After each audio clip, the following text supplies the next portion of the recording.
ဒီမိန်းကလေးကတော့တကယ့်ကိုကြောက်စရာကောင်းလောက်အောင်ပြတ်သားလွန်းပါတယ်။သူမဟာလူသားစားဘလူးကြီးတစ်ကောင်ကိုဖမ်းဆီးမွေးမြူထားတာပါ။ဘလူးကြီးလွတ်မသွားအောင်မျက်မှန်တဲ့မိန်းကလေးကကြိုးတွေတန်ကြိုးတွေနဲ့အသေးချာတုံ့နှောင်ထားပါတယ်။ဒီလိုသားရဲကြီးကိုသူမထိန်းချုပ်နိုင်မယ်လို့ယုံကြည်ထားတာပါ။ဒါပေမဲ့သူမအနာဂတ်သွားတိုင်းဘလူးကြီးကသူမကိုစားဖို့ပဲစူးစမ်းနေပါတယ်။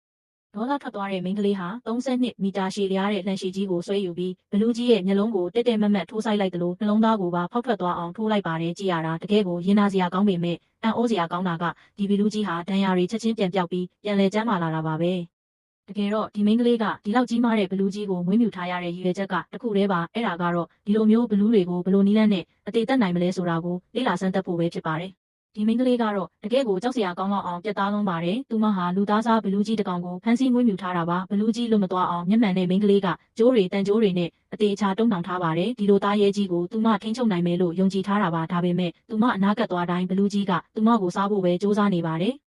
ဒေါသထွက်သွားတဲ့မိန်းကလေးဟာ32မီတာရှည်လျားတဲ့လှန်ရှည်ကြီးကိုဆွဲယူပြီးဘလူးကြီးရဲ့မျက်လုံးကိုတက်တက်မတ်မတ်ထိုးဆိုင်လိုက်သလိုနှလုံးသားကိုပါဖောက်ထွက်သွားအောင်ထိုးလိုက်ပါတယ်ကြည်ရတာတကယ်ကိုရင်နာစရာကောင်းပေမဲ့အံ့ဩစရာကောင်းတာကဒီဘလူးကြီးဟာဒဏ်ရာတွေချက်ချင်းပြန်ပြောက်ပြီးပြန်လဲကျန်းမာလာတာပါပဲတကယ်တော့ဒီမိန်းကလေးကဒီလောက်ကြီးမားတဲ့ဘလူးကြီးကိုမွေးမြူထားရတဲ့ရည်ရွယ်ချက်ကတခုတည်းပါအဲ့ဒါကတော့ဒီလိုမျိုးဘလူးတွေကိုဘလို့နီးလန်းနဲ့အသေးသက်နိုင်မလဲဆိုတာကိုလေ့လာစမ်းသပ်ဖို့ပဲဖြစ်ပါတယ်